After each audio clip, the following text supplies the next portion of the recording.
Mesdames, Messieurs, chers collègues, chers amis, chers jeunes qui êtes là, c'est formidable toujours.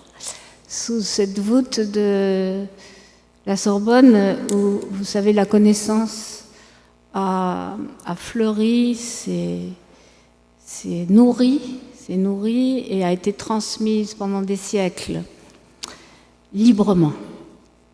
Donc nos universités, cette salle magnifique qui nous accueille, on remercie le président de l'université qui nous ont offert cette salle pour des débats qui vont être forcément constructifs.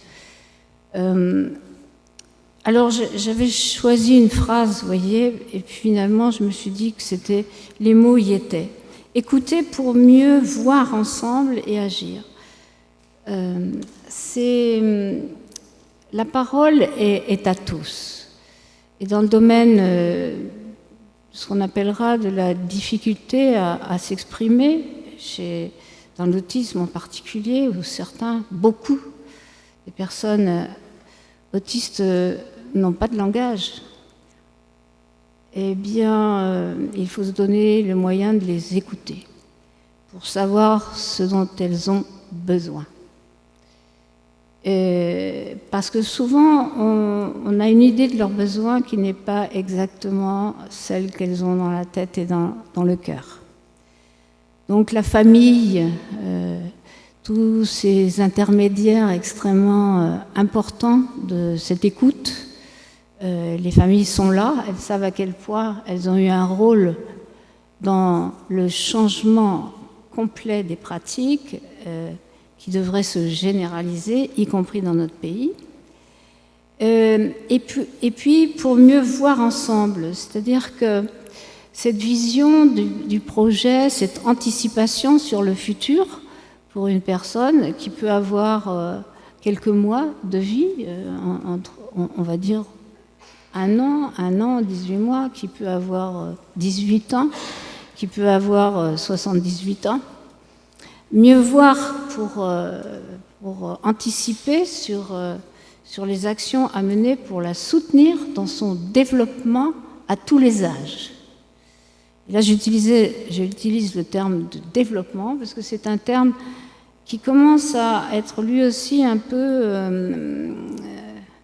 on va dire, source de malentendus. Donc je pense qu'on va en parler beaucoup cet après-midi.